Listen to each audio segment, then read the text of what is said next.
Welcome and thank you for joining me for the Waxing Crescent's Lunar Forecast and Collective Moon reading.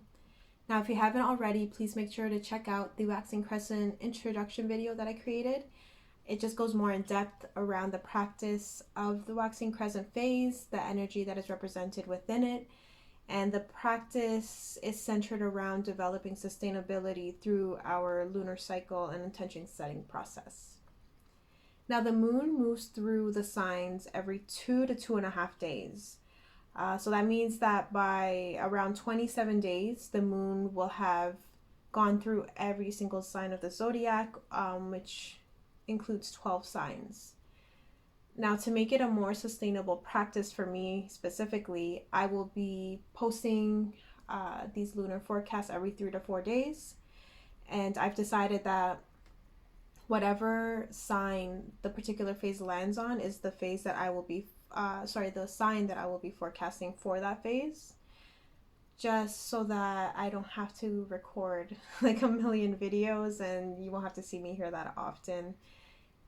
I tend to notice that when I do it in 3 to 4 day spans, it tends to, for the most part, land right in the middle of the phase before it moves on to the next one.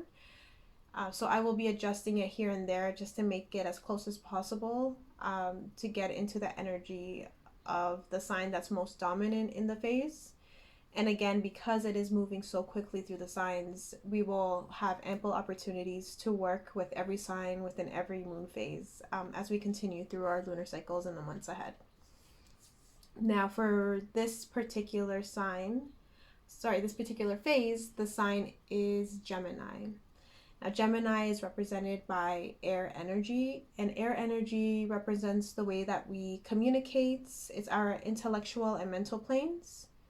So apart from how we communicate, it also represents our thoughts and how we intellectually connect with others and the world around us. And this makes perfect sense because the planet that rules Gemini is Mercury. And Mercury represents how we learn and how we share information with others. And it is also ruled by the third house. And the third house represents how we communicate our thoughts, how we analyze our problems, as well as our logical reasoning skills. So the waxing crescent phase embodies a yin energy. And just as a reminder, yin energy is about being, restoring, receiving, and listening. So with that energy of the moon phase and Gemini's energetic influence, which is yang energy primarily, I would say that there's a strong call to really reflect before taking any immediate action, particularly when it comes to communicating with others. Gemini energy, or Geminis in general, often speak their minds, and when balanced, this can be extremely wonderful and healthy. It really allows us to advocate for ourselves. However, speaking our minds is only one half of communicating, and the other extremely important half of communicating becomes listening. So I would be mindful of embodying the practice of yin through listening, as much as we might be tempted to use the yang energy that is influenced by Gemini to be consistently speaking our minds. And this becomes extremely important as we're approaching a Mercury retrograde. So we're currently in its shadow. We have been since the 26th of April, and it commences the 10th of May. I'm just going to grab some water here. So Mercury retrogrades tend to cause astrological panic. And what retrograding is, it's when a celestial body, primarily the planets, seem to be moving in opposite direction to the rest of the planets around it based on our vantage point from the Earth. A planet retrograding doesn't necessarily mean that the planet is moving backwards. It just looks that way as we're rotating around the sun and other planets are rotating around the sun in their own patterns that vary from us. So it looks as though it is, but it actually is not moving backwards. And I think that's the key to understanding what the retrogrades cause. And now knowing that like Mercury is in charge of our thoughts and how we communicate our thoughts and how we share our thoughts right now, or particularly when it peaks May 10th, what we see and what we understand may not necessarily be. So that's why during the Mercury retrogrades, I find that I've been experiencing the most flow during these periods by really slowing it all the way down. Gemini energy is very quick-witted and very doing oriented. So that is not a very supportive action in this particular moment. It has its moments, but this would not be it, because that's the way that we start making mistakes. We make miscalculations, and at times, without taking that extra time to really slow it down, we can communicate in ways that are not aligned with our true intentions of what we really would like to say. So I would say that the action now in regards to developing sustainability through our intention setting process of reconnecting with our bodies is using Gemini's skill of adapting. Geminis are really great at adapting in whatever situation that they're thrown in. And this becomes a very important skill in these moments where things are not appearing as they are. So we have to learn to be comfortable with adapting and shifting our practices, especially when we're finding that they're no longer sustainable for us. Another important practice is reaching out to others, really listening to them. I find that because Gemini energy is very mentally orientated, we have a tendency, or Geminis have a tendency of overthinking as well. And listening to others allows us to step outside of our own perspectives and to really consider things outside of what we've been able to think. And it's healthy for our egos as well to be challenged with other thoughts and ideas so that we keep our ego in check in a way. You know, like I've said before, our egos are not aspects of ourselves that we need to get rid of or necessarily let go of, just to be aware, because our egos are just trying to protect us. However, they can get a little carried away if we're not mindful enough and not aware enough of what it is that they're asking of us, or our egos are asking. So in this moment, I would consider or ask you to consider what energy you feel you exude the most when it comes to your personal relationships and the relationships around you.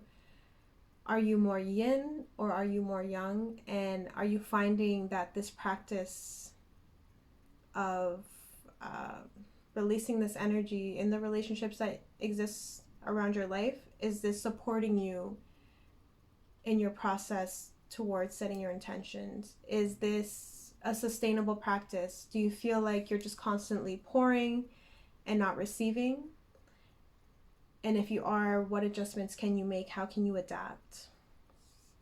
I find this becomes really important, especially with Gemini and Libra energy in particular, because Gemini is represented by the twins and Libra's the scales. So there's a heavier emphasis, I would say, and as well as Pisces, because I have the two fish. There's just a heavier emphasis on these signs to find a true balance, even though they might have predominantly yang or yin energy.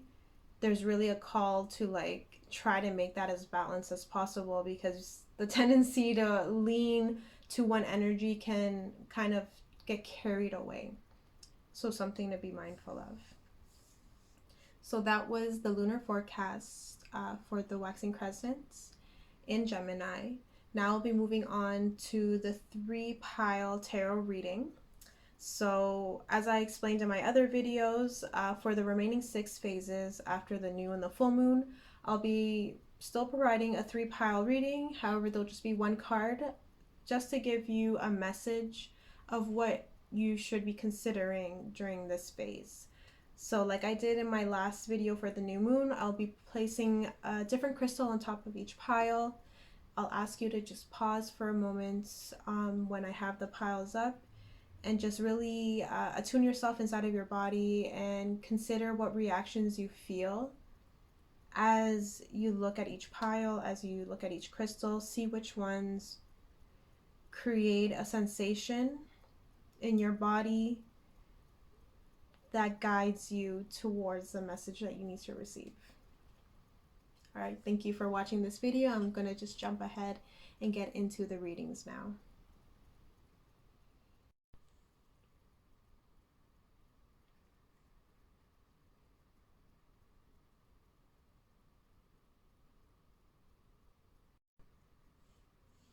If you pick the rose quartz, this reading is for you. Let's see what we have here. Okay, we have the Page of Cups. Now it is facing towards the west, and that's representative of water. The cups also represents water, which means this is a very emotionally charged card. Now typically what pages represent are the messengers of the court cards. So there is definitely a message surrounding your interpersonal relationships, and you can expect communication coming from those avenues.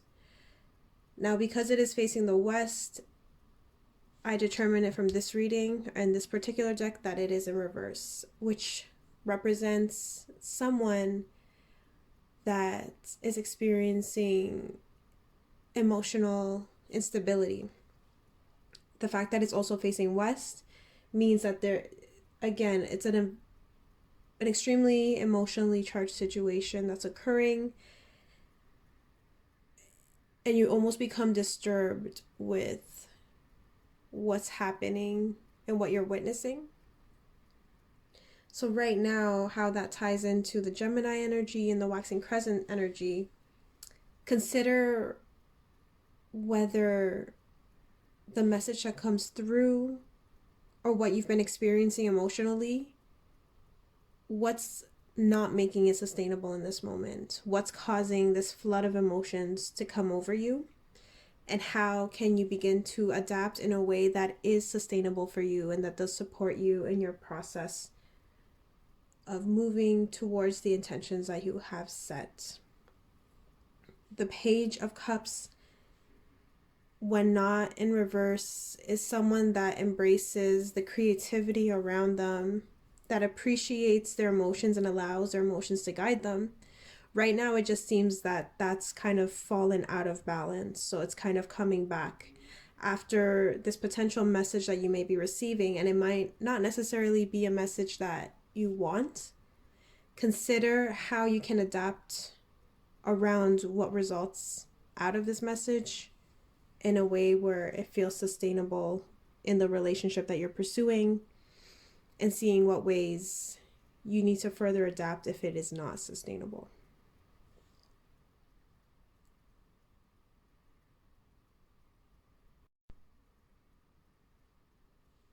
If you pick the Amethyst, this card reading is for you.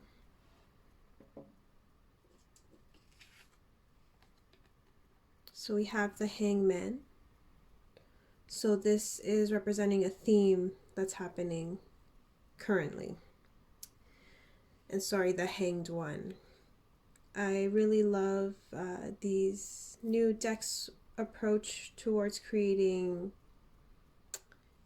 gender fluid and gender neutral understandings of the original deck. So the Hanged One represents someone who is witnessing many of the same, it could be anything, ideas, information, perspectives as everyone else, except they embody and carry a perspective that is different than the masses. And for this reason, the Hanged One is often persecuted for not going with the flow as determined by dominant culture. And basically, it's a mob mentality that causes them to just kind of leave you out there to hang, essentially. And it can be a very isolating experience. And I can imagine, you know, experiencing certain phases of this as well. It leaves you feeling or questioning whether or not you're correct in the way of thinking, if it's something worth contributing to. It's also facing towards the east, which is air energy again. So it's heavy emphasis on our thoughts with the Gemini Mercury as well. It pertains to like ways that you're thinking and perceiving things that are outside of the norm. And that's like 100% okay, essentially. The only way that we can truly advance is by having various points of view and perspectives, especially when there's a dominant culture that enforces one particular way of viewing things. And essentially what this card is saying or asking during this phase is to see the ways in which you expressing yourself and speaking your mind, which is a very Gemini trait. How can you sustain yourself? Because there is going to be some pushback.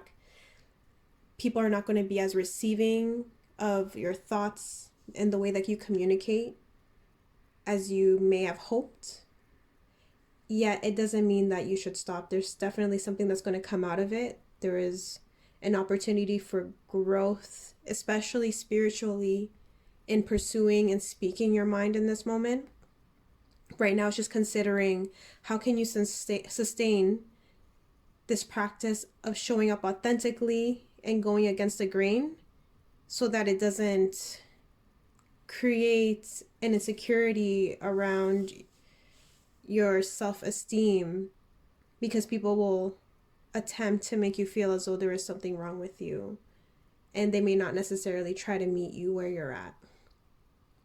And a big theme of this card as well is having grace and understanding that fact that people will not necessarily be where you are in terms of your understanding and way of thinking and way of communicating. And yet we still offer grace because the path that you're taking is a brave one. It's a courageous one, especially because you're going against the norms. So yes, just be mindful of how you're sustaining yourself through this courageous task, and see what other ways you can nourish yourself as you're doing this so that it doesn't leave you feeling burnt out, particularly around the message that you're wanting to share with the world.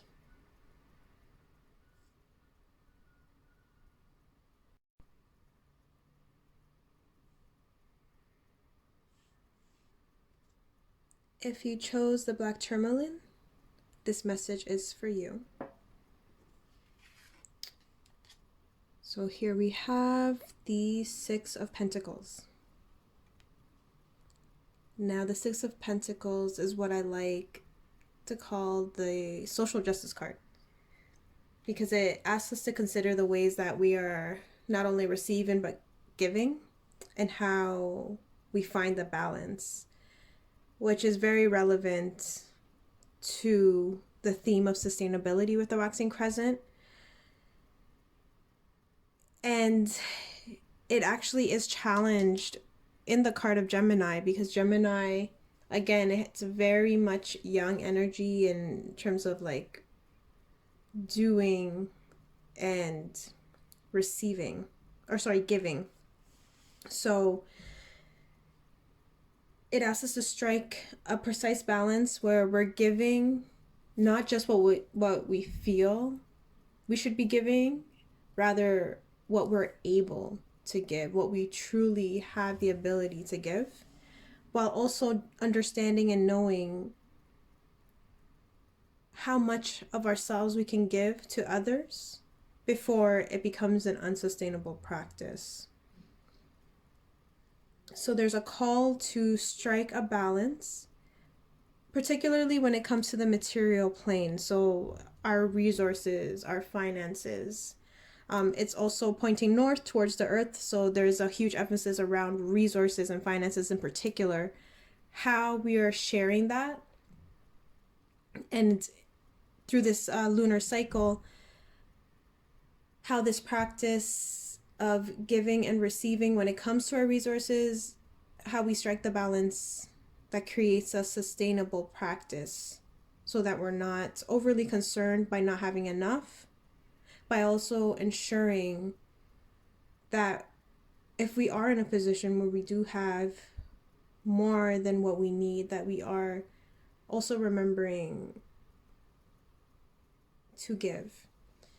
And that is actually what Gemini struggles with. Is Gemini is very quick to float around and absorb an incredible amount of knowledge.